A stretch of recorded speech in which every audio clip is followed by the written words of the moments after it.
La vigne brûlait sous le soleil doux, et personne ne voulait encore l'admettre. Il était exactement 6h17 du matin lorsqu'Étienne Morel s'arrêta au milieu des rangées de cèpes, le regard fixé sur l'horizon pâle de la Bourgogne. L'air sentait la terre chaude et la feuille sèche. Les grappes étaient lourdes, presque prêtes. Une vendange prometteuse. Une année qui aurait dû être exceptionnelle. Mais le téléphone qu'il tenait dans la main tremblait légèrement. Le message était court. Le contrat d'exportation est suspendu jusqu'à nouvel ordre. Le marché s'effondre. Nous reparlerons des volumes plus tard. Plus tard. Dans le monde du vin, plus tard signifiait souvent jamais. Étienne leva les yeux vers la colline qui dominait le domaine familial. 40 hectares de vignes, plantées une à une par son grand-père en 1948. Un sol calcaire précis, fragile, exigeant. Une terre qui ne pardonnait pas l'orgueil. Son père, Henri Morel, était mort 3 mois plus tôt. Et comme il l'avait fait toute sa vie, il avait divisé. 20 hectares au nord pour Étienne, l'aîné. 20 hectares au sud pour son frère cadet, Mathieu. 2 visions. 2 manières de voir le monde. Étienne avait 39 ans. Élégant, sûr de lui, toujours en mouvement. Il parlait d'exportation vers l'Asie, de marketing digital, de rendement optimisé, de modernisation du chai. Il croyait en l'expansion. En la croissance. En l'idée qu'un domaine familial devait devenir une marque. Mathieu avait 34 ans. Plus discret. Plus lent dans ses gestes. Il ne parlait presque jamais de chiffres, mais toujours du sol, du climat, des racines profondes. Il disait que la vigne devait respirer. Que le vin n'était pas un produit, mais une mémoire liquide. Henri savait que ses fils ne pourraient jamais travailler ensemble. Alors il les avait séparés. Mais ce qu'il n'avait pas dit à voix haute, ce qu'il avait confié seulement à Mathieu dans un murmure la veille de sa mort, c'était autre chose. Étienne ne le savait pas encore. Il était trop occupé à calculer. 3 mois après les funérailles, Étienne avait signé un prêt massif. 1 million d'euros pour moderniser le domaine nord, nouvelle cuverie inox, système de thermorégulation avancé, presse pneumatique dernière génération, et surtout, un tracteur viticole étroit flambant neuf, guidage assisté, pulvérisation intelligente, cabine climatisée. Le vendeur lui avait serré la main avec un sourire confiant. « Vous êtes l'avenir, monsieur Morel. » L'avenir avait un taux d'intérêt variable. Mathieu, lui, n'avait rien signé. Il travaillait toujours avec le vieux tracteur de leur père. Un modèle des années 1970, étroit, rouge fané, sans cabine. Pas de GPS. Pas d'écran. Juste un moteur diesel robuste qui démarrait au quart de tour. Il fait le travail, disait-il simplement. Étienne levait les yeux au ciel. Tu ne peux pas rester coincé dans le passé. Mais en ce matin doux, alors que le contrat d'exportation venait de s'évaporer, le passé semblait étrangement solide. Le marché du vin s'était retourné brutalement. Surproduction mondiale. Nouvelles taxes imprévues. Consommation en baisse dans plusieurs pays. Les importateurs réduisaient les volumes. Les banques, elles, ne réduisaient rien. Étienne fit quelques pas entre les rangs. Il imaginait déjà les chiffres. Les échéances. Les remboursements mensuels. Les salaires des saisonniers engagés pour une production qu'il n'était plus sûr de vendre. Il appela son banquier. Messagerie. Il rappela. Toujours rien. Le silence devenait plus inquiétant que n'importe quelle réponse. Au sud du domaine, Mathieu travaillait déjà. Il avançait lentement entre les ceps avec le vieux tracteur, attachant les derniers fils de palissage. Le moteur grondait doucement, presque paisible. Il leva la tête en voyant son frère arriver à pied. Quelque chose ne va pas, dit-il simplement. Étienne hésita une seconde. Son orgueil voulait minimiser. Son instinct lui soufflait l'inverse. Le contrat chinois est suspendu. Mathieu resta silencieux. Temporairement, ajouta Étienne rapidement. Le vent se leva légèrement entre les feuilles. Et la banque ? Demanda Mathieu. On va trouver une solution. Ce n'était pas une réponse. Mathieu coupa le moteur du tracteur. Le silence retomba sur la parcelle sud. Tu as combien d'échéances devant toi ? Étienne serra les mâchoires. Trop tôt pour paniquer. Mathieu le regarda longtemps. Il n'y avait ni reproche ni triomphe dans ses yeux. Juste une inquiétude calme. Papa disait toujours que la vigne supporte les hivers. Pas les excès. Étienne soupira. On n'est plus en 1980, Mathieu. Le monde a changé. Le sol, non. Les mots restèrent suspendus. Le soleil montait. Les grappes scintillaient sous la lumière. Tout semblait prospère. Riche. Stable. Mais sous cette beauté, quelque chose se fissurait. Étienne rentra au Chénor. La nouvelle cuverie brillait. L'acier inox reflétait la lumière. Tout était parfait. Trop parfait. Il passa la main sur le tableau de commande numérique. Tout fonctionnait. Sauf le marché. Son téléphone vibra enfin. Un message de la banque. Nous devons nous rencontrer rapidement pour discuter de la révision des conditions de crédit. Révision. Ce mot avait un goût métallique. De l'autre côté du domaine, le vieux tracteur de Mathieu redémarra. Un bruit simple. Direct. Authentique. Étienne l'entendit à distance. Pour la première fois, il ne trouva pas ce son archaïque. Il le trouva rassurant. Il regarda ses nouvelles machines. Brillantes. Silencieuses. Endettées. Le soleil était désormais haut dans le ciel. La vendange approchait. Et avec elle, une vérité que personne ne voulait encore prononcer. Ce domaine allait être mis à l'épreuve. Pas par la météo. Pas par la maladie de la vigne. Mais par les choix des hommes qui le dirigeaient. Et quelque part, dans l'ombre fraîche du vieux chai en pierre, le tracteur rouge de leur père attendait. Silencieux. Patient. Prêt. La tempête n'était pas encore visible. Mais elle venait. Mais elle venait. La rencontre avec la banque eut lieu 2 jours plus tard, dans un bureau vitré qui donnait sur la place centrale de Beaune. Tout était clair, moderne, rassurant. Trop rassurant. Étienne portait une chemise impeccable. Il avait préparé des graphiques, des projections, des scénarios de relance. Il parlait vite, avec assurance. Il évoquait de nouveaux marchés, une stratégie digitale, des ventes directes. Le directeur d'agence l'écoutait en silence. Puis il posa les mains sur la table. Monsieur Morel, la situation internationale est plus grave que prévu. Plusieurs de nos clients dans le secteur viticole sont déjà en difficulté. Le siège nous demande de réduire l'exposition au risque. Réduire l'exposition. Cela signifiait une seule chose. Nous devons augmenter votre garantie. Ou revoir les échéances à la hausse. Étienne sentit une chaleur monter dans sa nuque. À la hausse. Les taux variables ont évolué. Votre mensualité va augmenter de 18%. 18%. Il resta immobile quelques secondes. C'est temporaire. Le silence du banquier fut plus éloquent que n'importe quelle réponse. En sortant du bâtiment, Étienne eut l'impression que la ville entière le regardait. Les terrasses, les façades anciennes, les vitrines de cavistes.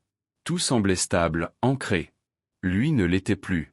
Au domaine, Mathieu terminait de réparer une vieille pompe manuelle dans le chai sud. Ses gestes étaient précis, patients. Quand il vit son frère arriver, il comprit. C'est plus grave que tu ne le disais. Étienne s'adossa au mur de pierre.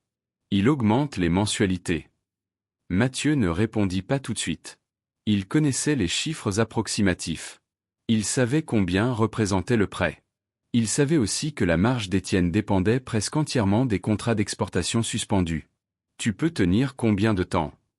Étienne regarda le sol. 3 mois, peut-être 4. Le silence entre eux n'était pas hostile. Il était lourd. Au loin, le vieux tracteur rouge était garé près de la parcelle sud. La peinture écaillée captait la lumière de fin d'après-midi. Étienne le fixa un instant. Tu ne comprends pas, Mathieu. Si je ralentis maintenant, je perds tout ce que j'ai construit. L'image, les partenariats, la crédibilité. Mathieu s'approcha. Et si tu continues? La question resta suspendue. Les jours suivants, la pression monta. Les courtiers appelaient pour réduire les volumes. Certains annulaient purement et simplement. Les cuves flambant neuves du Chénor attendaient une production qui n'avait plus d'acheteurs assurés. Étienne tenta une vente en ligne massive. Promotion, offre limitée, campagne publicitaire. Les commandes arrivèrent, mais insuffisantes. Pendant ce temps, Mathieu continuait à travailler comme si rien n'avait changé. Pas par inconscience. Par principe. Il vendait principalement en direct à des restaurants locaux, à quelques cavistes fidèles, à des particuliers de la région. Pas de volume gigantesque. Pas de dépendance internationale. Moins de bénéfices. Mais moins de risques. Un soir, alors que le soleil descendait derrière les collines, Étienne observa son frère labourer doucement entre les rangées avec le vieux tracteur. Le moteur ronronnait sans effort. Pas de cabine climatisée. Pas d'écran tactile. Juste un homme et une machine qui se comprenaient. Étienne monta dans son propre tracteur moderne le lendemain matin. Silencieux. Confortable. Précis.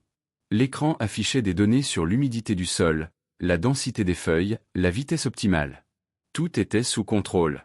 Sauf la réalité. À la fin du mois, la banque envoya un courrier recommandé.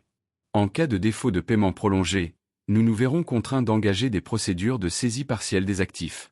Saisie partielle. Le mot résonna longtemps dans le Chénor. Étienne fit les comptes encore et encore. Il coupa certaines dépenses. Il repoussa des investissements prévus. Mais la vérité s'imposait. S'il ne trouvait pas rapidement un débouché massif, il ne pourrait pas honorer toutes les échéances. Un soir, il entra dans le vieux chai en pierre où leur père passait des heures autrefois. L'odeur du bois, de la poussière et du raisin fermenté l'enveloppa. Il s'assit sur une caisse vide. « Papa, qu'est-ce que tu aurais fait » murmura-t-il. Il connaissait déjà la réponse. Henri Morel n'avait jamais emprunté plus qu'il ne pouvait rembourser en une saison. Il répétait souvent « La vigne récompense la patience. Pas la précipitation. » Étienne avait toujours cru que la patience était une forme de peur. Aujourd'hui, elle ressemblait à une protection. La vendange approchait rapidement. Si les prix chutaient encore, la récolte ne couvrirait pas les coûts de production. Et dans un coin du hangar nord, le tracteur flambant neuf semblait presque déplacé. Brillant. Puissant. Mais vulnérable. Un matin, un autre appel arriva. Cette fois, ce n'était pas un importateur. C'était un concurrent local qui vendait ses parcelles. Les banques resserrent tout. Les domaines les plus endettés tombent les premiers. Étienne raccrocha. Il comprenait désormais que la crise n'était pas isolée. Elle se propageait. Comme une maladie silencieuse. Au sud, Mathieu continuait à avancer lentement entre les ceps. Il n'avait pas de graphique. Il n'avait pas de projection. Il avait du temps. Et l'absence de dette. Étienne observa la frontière invisible entre leurs deux parcelles. Même terre. Même climat. Deux destins qui commençaient à diverger. Le vent se leva plus fort ce soir-là. Les feuilles frémirent. Et pour la première fois, Étienne sentit quelque chose qu'il n'avait jamais vraiment connu. La peur. Pas de perdre de l'argent. Mais de perdre la terre. La terre que leur grand-père avait plantée. Que leur père avait protégée. Et qu'il risquait, lui, de voir partir entre les mains d'une banque. La terre que leur grand-père avait plantée. Que leur père avait protégée. Et qu'il risquait, lui, de voir partir entre les mains d'une banque. La vendange commença sous un ciel trop bleu. Un bleu indifférent. Les saisonniers arrivèrent à l'aube. Les caisses s'alignèrent entre les rangs. Les grappes étaient magnifiques. Sucrées. Équilibrées. Une qualité rare. Ironique. Étienne dirigeait les équipes avec une énergie presque fébrile. Il voulait que tout soit parfait. Que rien ne trahisse la tension intérieure qui le rongeait. Les raisins entraient dans les cuves inox flambant neuves. Les écrans affichaient des courbes précises de température. Les pompes tournaient sans bruit excessif. Techniquement, c'était irréprochable. Économiquement, incertain. Au sud, la vendange était plus modeste. Moins de personnel. Plus de gestes manuels. Mathieu travaillait au milieu des cueilleurs, salissant ses mains, goûtant les baies, observant le ciel. Le vieux tracteur rouge tirait lentement la remorque pleine de cagettes jusqu'au chai en pierre. Chaque trajet semblait calme. Stable. Étienne passa la frontière invisible entre leurs deux parcelles en fin de matinée. « Tu as trouvé des acheteurs supplémentaires » demanda Mathieu sans arrêter son geste. Étienne secoua la tête. Les négociations traînent. Tout le monde attend. Ils attendent que les prix baissent encore. Étienne ne répondit pas. Il savait que c'était vrai. Le marché du vin entrait dans une spirale dangereuse. Les grands groupes réduisaient leurs commandes. Les distributeurs imposaient des remises sévères. Les petits domaines surendettés commençaient à céder leur stock à perte. Chaque caisse vendue trop bas fragilisait un peu plus les autres. Le soir même, Étienne reçut un nouvel appel de la banque. Nous devons envisager une restructuration partielle. Il connaissait désormais le langage. Restructuration signifiait garantie supplémentaire. Vous avez mentionné vos parcelles sud comme possible extension. Si l'ensemble du domaine servait de garantie. Étienne se redressa. Les parcelles sud ne m'appartiennent pas. Un silence. Nous comprenons. Mais sans apport supplémentaire, la situation deviendra délicate. Délicate. Le mot sonnait presque poli. En raccrochant, Étienne comprit une chose essentielle. La banque ne voyait pas une histoire familiale. Elle voyait des hectares. Des chiffres. Des actifs. Le lendemain, il alla voir Mathieu. Le vent soufflait doucement entre les rangs. Les feuilles commençaient déjà à prendre une teinte légèrement dorée. La banque veut plus de garanties. Mathieu releva la tête. Plus que ta part.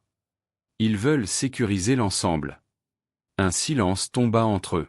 Mathieu posa son sécateur. Tu leur as parlé de mes terres? Non. Bien. La réponse était calme. Sans agressivité. Mais ferme. Étienne sentit une pointe de colère monter. Tu pourrais m'aider. On est frères. Mathieu le regarda longuement. T'aider à quoi? À agrandir une dette? Le mot était posé. Brut. Étienne détourna les yeux.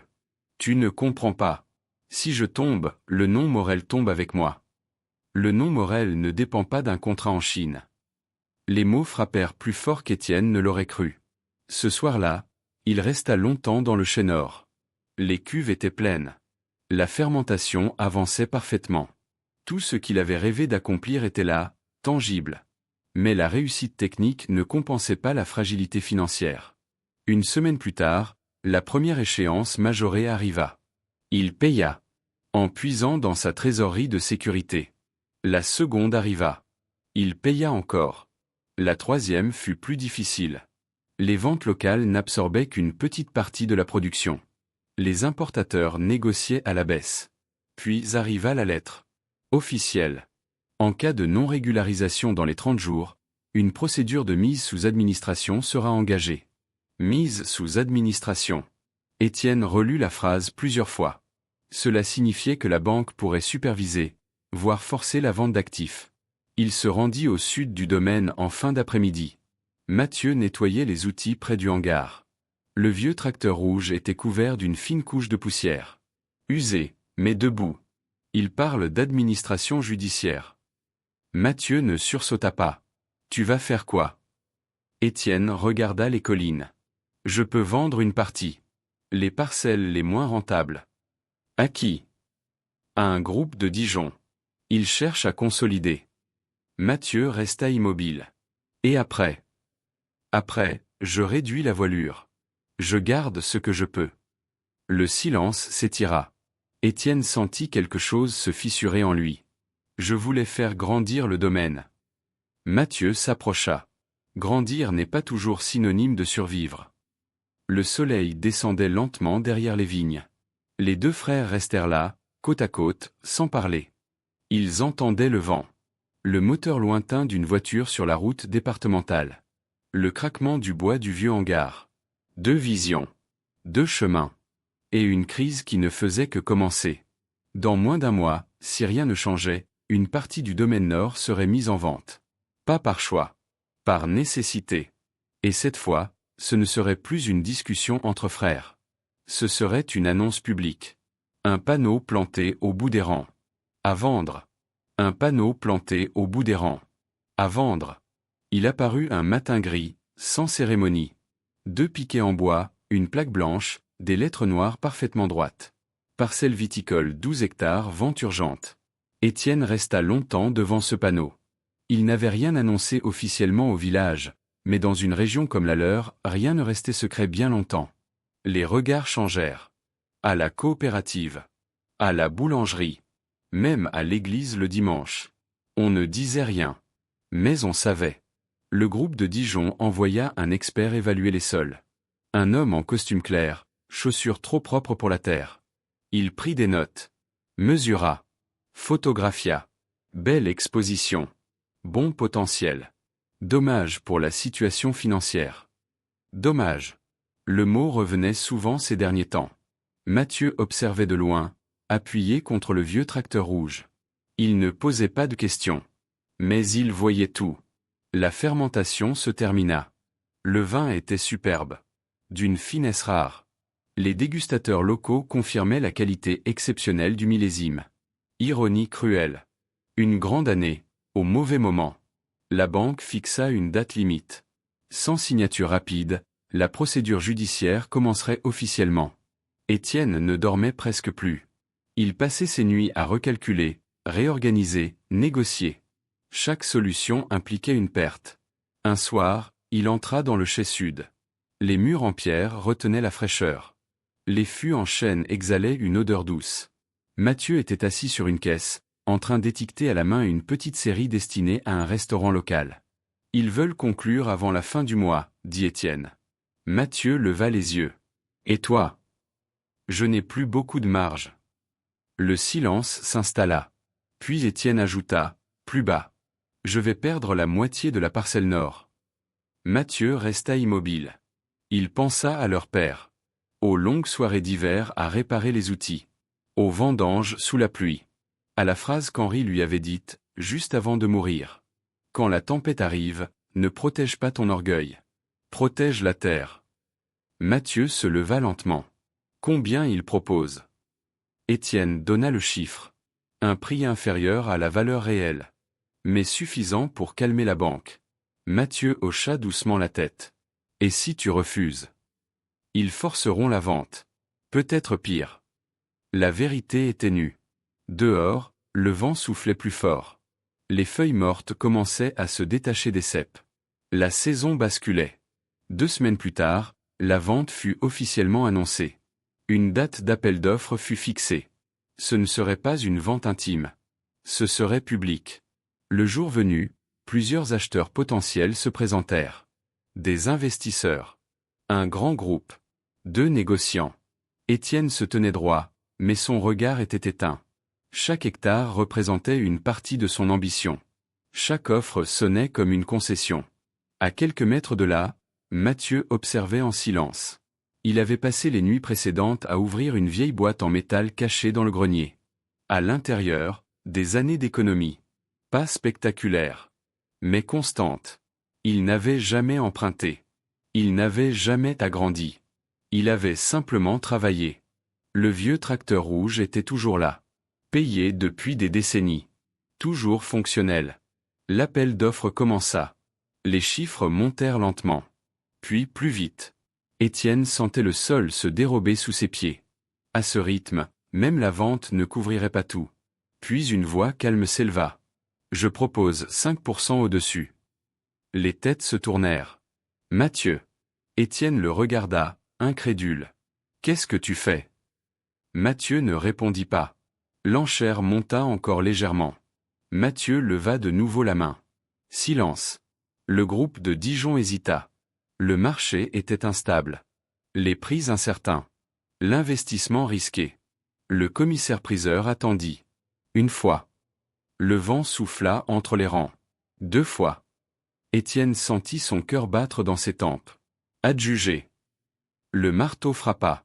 Le murmure se propagea dans l'assemblée. Mathieu venait d'acheter les 12 hectares.